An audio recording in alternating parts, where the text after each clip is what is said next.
going on there, YouTube? Got the Amigo back out. It's one of my older builds. Wasn't very popular on the channel for some reason. All the build videos and stuff are, not a whole lot of views, but still has a lot of my first on it. This is my first full interior build. What else was it? I guess that was about it. That was the first time I used Tupperware on a truck. Made these inner fenders out of some Tupperware bins. It's got my first metal exhaust pipe on it, and my first brazed bumper, and a lot of cool stuff on it. So you can see it's pretty filthy. Last time I drove it, I put these new tires on it. These were RC4wd Scrambler 155s on 155 bare steel Landies. You can't get them in the raw finish anymore, but they are still available in white and maybe black now. I haven't looked in a while. But I like the tires and stuff, but it was struggling. And the main reason for that is battery. Due to the interior, I could not put a really good battery in it. Right now it's got a little 1600 milliamp stick pack. Is the only thing I had that fit. Yeah, this thing is a joke. 7.2 1600 tiny cell pack. And yeah, that was absolutely useless in there. It could barely even crawl anything. So it's an old Novak system. It is a rooster crawler. I forgot what that was. And it's got their GOAT 55 turn motor, which is a little slow. These days it seemed like back when the crawling stuff took off about 15 years ago, everybody wanted the 55 turn. That was the thing. And you know, it worked for some things, because back then RC cars were geared for speed and driving and bouncing around. They weren't geared low. And now all these, like this Trailfinder 2, the axles, the transmissions, the transfer cases, are all geared towards crawling, and we don't need quite as low or high a turn motor these days. But I think this one will be alright. We just need to get some lipo power in it. Not sure. I'm really hoping that my one little lipo I've got fits. I don't have anything for this video starting out. I've been looking at this truck sitting on the shelf, and I've needed to update it for a while. So I'm going to have to order all the stuff I need at the time of starting this, so it may take a week or so to finish this video, but it is what it is. Yeah, let's go over what we got. So looking at the interior I did, it's a steel roll bar, and if you look back to the videos, I started another Amigo build on an old like D90 type chassis. It was hacked together, had the T-Rex 60 plastic axles, and yeah, it was just a kind of a cobbled mess. But I made the interior for that body, and it did actually end up fitting this chassis pretty well, and I kept with it. The dash and the door panels, which are still in the body, are from Loops models. They're for a Mitsubishi Pajero, the other Tamiya body. They didn't have a dash or anything for the Amigos. I don't believe they still do. I haven't looked at their site in a while. But yeah, it works. It looks close enough. It's the right era, right styling. It's not necessarily the right one for the vehicle, but kind of made a center console. Got a little crazy with the twin stick. It's got a CB radio mounted in the cup holders, and all that stuff's just styrene in the middle. The floorboards and everything in the back are styrene. Like I said, these fenders are Tupperware. Had a good curve to it. And I used to have a little tennis ball stuck on the antenna, but it broke. It came off one time and I lost it. The seats are just axial race seats that are painted, and they're mounted on styrene risers to give it the right height, the right look.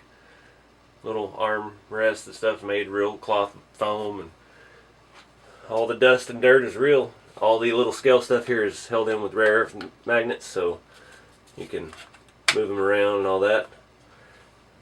Pretty cool little truck. I was really proud of my first interior.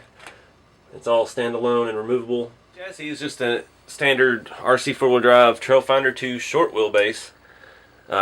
Everything's shoved up front because of the interior, and that was why I struggled so much with the battery space. Now these trucks have some issues. They've got a lot of flaws as far as drive angles and stuff like that. But it did come with a lot of stuff stock that the other Trailfinders don't. It has steel drive shafts. Has the Yoda 2 axle with the removable diff cover and all that. The single speed trans, But the main problem is it just sets up kind of tall. The pinion angles are kind of bad. And this one's even worse because I've made a custom transfer case crossmember. It's made out of aluminum tube, and I made a sheet metal skid plate to go over it. And it's trying to tuck up everything a little bit underneath it because it did hang down way too low, and it just caught on everything, and it was kind of useless on the rocks. It was, you know, still made a scale trail truck, but it just wasn't performing like I thought it should. But in raising that up, caused the pinion angles to get worse. So right now, the way it sits, I have very little upward movement. That's bottoming out the shock. We have a little bit of droop, but we only have half an inch of range of movement. And that's purely limited to the shocks. There's just no way around that. Those are, I believe, 60 millimeter, 60 or 70. They're the shortest ones that RC4wd Drive offers. And I'd like to go shorter. Like to lower it down a little bit. I don't know how that would clear with these bigger tires. We might have to go back to a little bit smaller, more scale tire, like the mud thrashers that come on all the Trailfinder 2s. Would be a perfect fit if I could lower this thing down 1/4 inch. But I don't know. I don't know where I'm gonna take it. I'm just gonna start looking at stuff. I believe this speed controller is LiPo capable.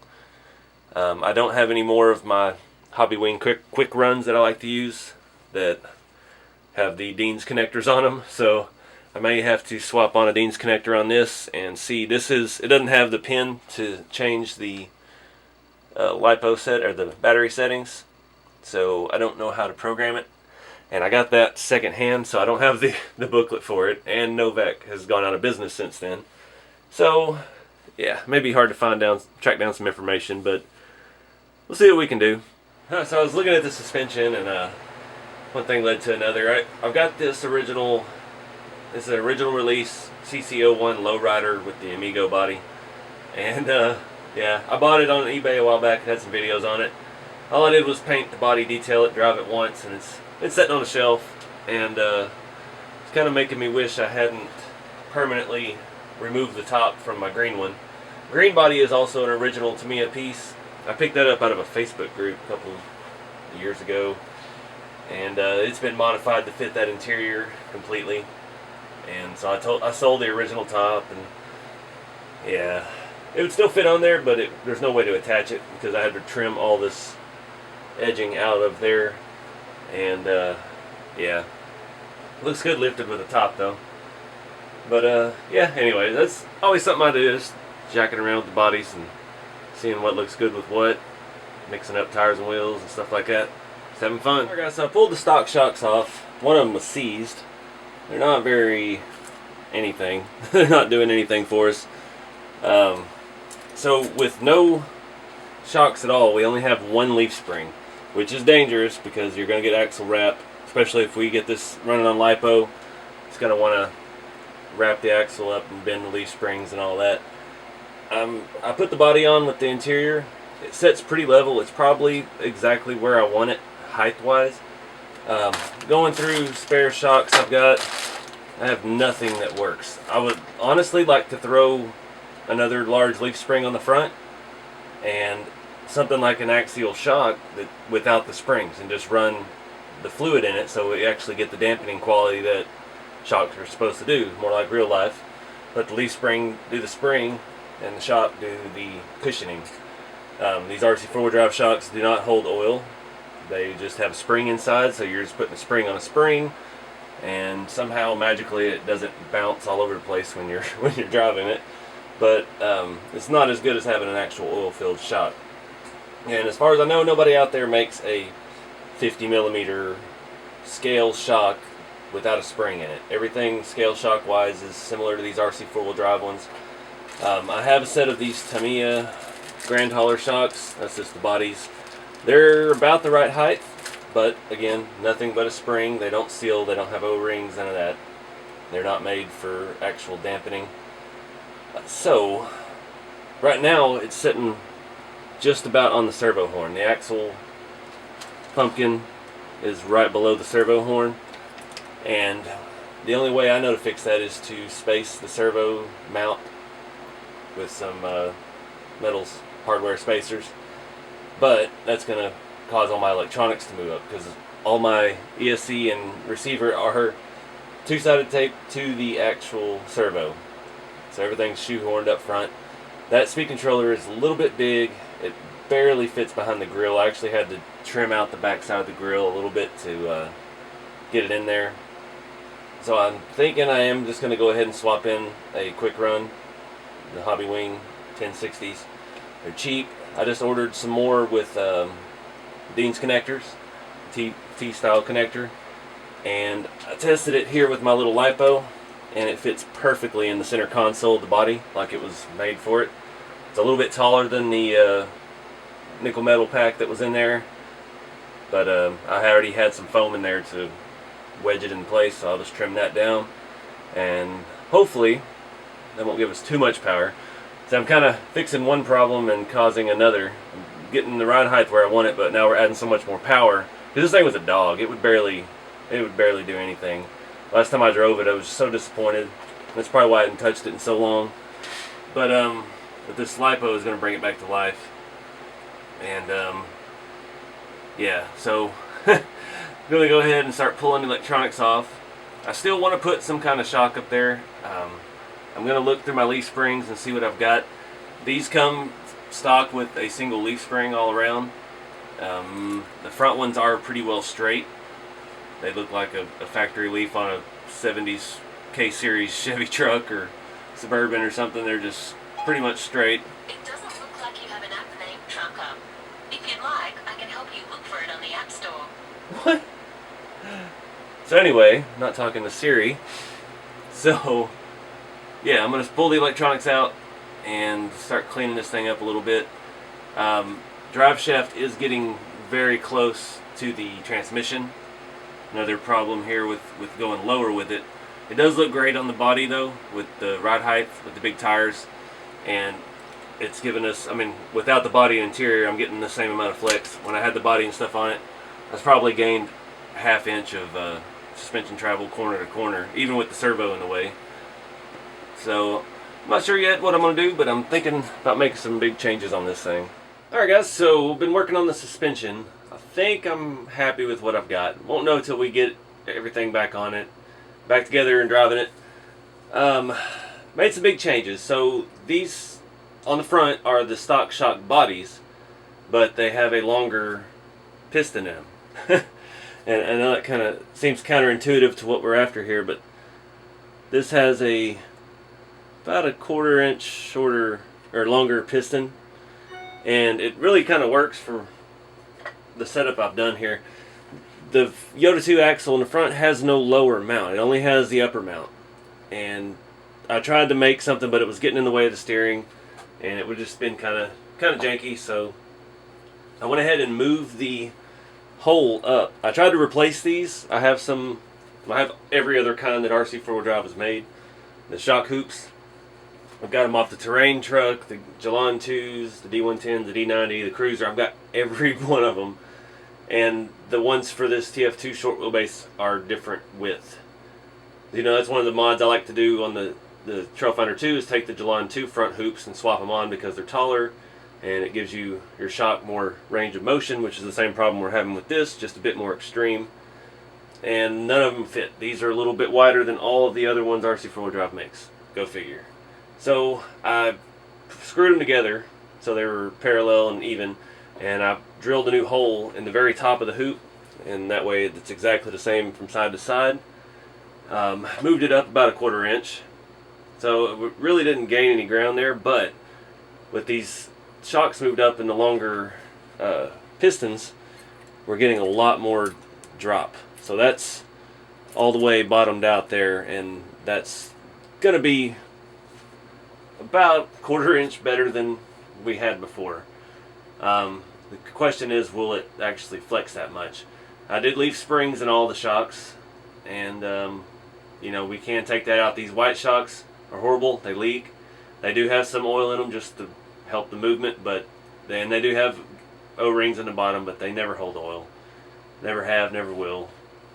I've got a whole plethora of shocks out here that I've been disassembling and trying to swap parts from shock to shock and all that, and yeah, that's what I've come up with for the front. Let's move around to the back. Actually worked out perfectly. I had two 70mm shocks off the front of a Trailfinder 2. These are the newer, updated versions. The Ultimate Scale shocks are a little bit smaller diameter. They look a little bit better. And yeah, only ones I had new in the package were 80s, and it's just too long for everything on this rig. And the Yoda 2 axle has mounts inboard on top and outboard down low. And we've got them moved down to the lower mount, puts them at a nice little angle, doesn't rub the tire, and gives us full range of motion where the axle pretty much bottoms out on the frame. So we'll see how that works. Those have springs in them as well. Those are the last 4 springs I have that I put in this thing. I used all the springs on the rat rod front ends trying to stiffen them up and stuff during the builds. But now the next thing we're going to look at, I'm still waiting on electronics to arrive. I'm going to mount the servo, and I've got a better servo. What I had in there before was this twister servo from RC4wd Drive. They're not bad, but they're not fantastic. I torn apart the Banggood Bronco, the TFL Racing Bronco, and I have a Savox SA1231 SG. I don't remember how much torque that is, but I remember it was pretty pricey when I bought it because I wanted really good stuff for that Bronco. So we're going to run this in here, and I'm going to see how our servo horn lines up and everything, see if we need to shim this up or down in the chassis. Probably up, if anything. Just got to check and see how much with our new front suspension travel, how long we have before the servo horn intersects with the axle housing. Alright guys, so I've got all the new electronics installed. I have a Hobbywing Quick Run 1060, just basic cheap stuff. Works, I like it, simple. And I put in the Holmes Hobby Torquemaster Pro 540 27 turn crawler motor. I had that in the Banggood Bronco, the TFL Racing Bronco that I've just torn apart. I had it up for sale for a little while, but didn't really get any bites, so we're gonna revamp it and make it into something else. And decided to go ahead and harvest it for electronics. It's a really good motor. I wasn't real thrilled with how that truck crawled. It's great. That's the problem. It's kind of doing scale stuff with it. It performs better than a scale truck usually does. So it was kind of boring on some of the stuff when I had it out in Florida. So we're gonna make it into something a lot more fun. But in the meantime, that nice motor is gonna wind up in here, along with the nice Savox servo I showed you earlier. Our new ESC is a lot smaller than the big Novak unit that I had. So instead of having to force it up here in the front, I was actually able to put it on here. All I had to do was clip the little selector pins down so it'll clear the hood and allow us to get our body mounted back in all the locations that we had already. I've got a lot of extra wires on the front here. They are nice and tidy behind the grill, so they won't be up or anything. You might be able to see a little bit on the passenger side here. We may have to look at making some kind of inner fender well, and we'll see how it does. All my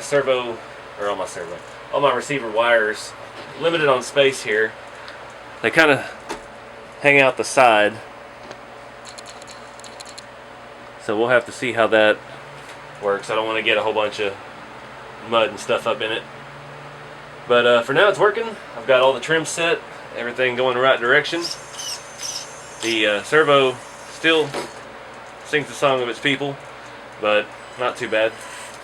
We've got a lot of wheel speed. This 27 turn, I haven't run this on a LiPo yet. This is a big 2-cell, and yeah, I've got the little 3-cell. That was part of the reason I went LiPo on this one, because there's no place for a battery. The only place is in the center console of the custom interior, and little 1800 3-cell fits perfectly in there. So that's what I'm waiting to charge right now. We can throw it in here. That's one downside of this, building the custom interior and scale everything, transfer case stuff. I have to completely disassemble it to get the battery out.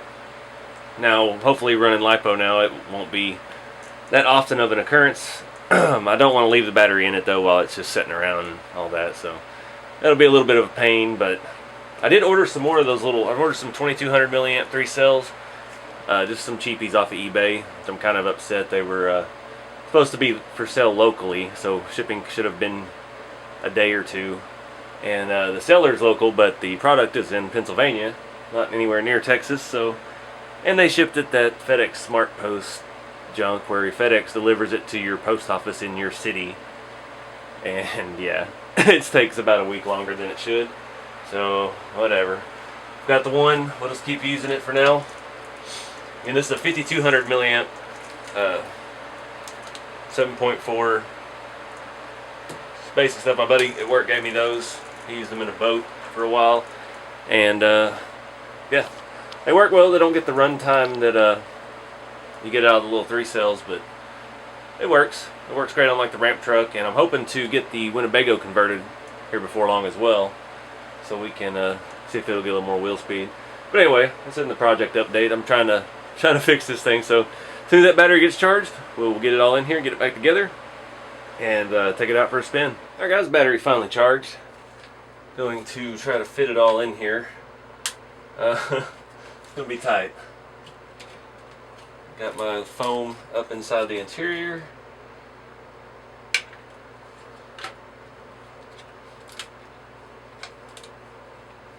very snug. So I'm going to get the body mounted up. And alright, so I did go ahead and hook up the headlights, and the ESC had to move back just a little bit. That was what was making the body kind of cocked over to one side in the front. So let's try that again. I can find my switch. Got it very tucked up in here. Pretty happy with how this is coming out. Hopefully it's going to be more capable like I originally had hoped. If I could find the power button. There we go. Servo's still a little twitchy, but not terrible. It's nice and fast. Not sure, hoping the suspension gives us a lot more flex. Let me find us something to crawl here. See if we can do one tire. Oh yeah. No problem, got all 3 on the ground. Let's see. We go for 2. Oh, alright. Now we're talking. This is all leaf sprung, the new shock setup. That's pretty exciting. That is about 1.5 inches more flex than it had before, so the shock improvement I think is going to work. We just haven't overpowered it so much. So we'll see if there's any daylight left. We can get this thing out for a run.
Alright guys, so I ran out of daylight, but wow, it's night and day different than it used to be. Last time I drove it, I did a test video with these new tires, and it couldn't even really crawl itself over anything. It just didn't have enough torque, enough juice, and now it pops wheelies. So I'd say that's a vast improvement, but overall I'm pretty happy with the suspension. All that torque, popping wheelies, and I have not bent a leaf spring, which is a miracle, because it is only running single leafs. That's how these short wheelbase Trailfinders come. And yeah, so popping wheelies, riding the back tires out, and not warping one of those leaf springs is a miracle. The shocks do have springs in them, so that's obviously helping. And it still has, well, 3 times the flex that it used to have. The suspension travel front and rear, and yet I could almost turn really sharp at wide open throttle. It's probably the wider tires helping with that. The way I've got the rear shocks mounted out on the outboard on the lower mounts, it's really probably helping the stability quite a bit as well. Yeah, I'm pretty excited. I can't wait to actually take it somewhere where there's some real crawling to do. My backyard has turned into a swamp with all the rain we've had here recently, so no real good place to crawl. But I'm pretty excited to take it out, and I appreciate you guys watching. Be sure to like, subscribe, and share, and yeah, keep it scale. I'll see you all in the next video.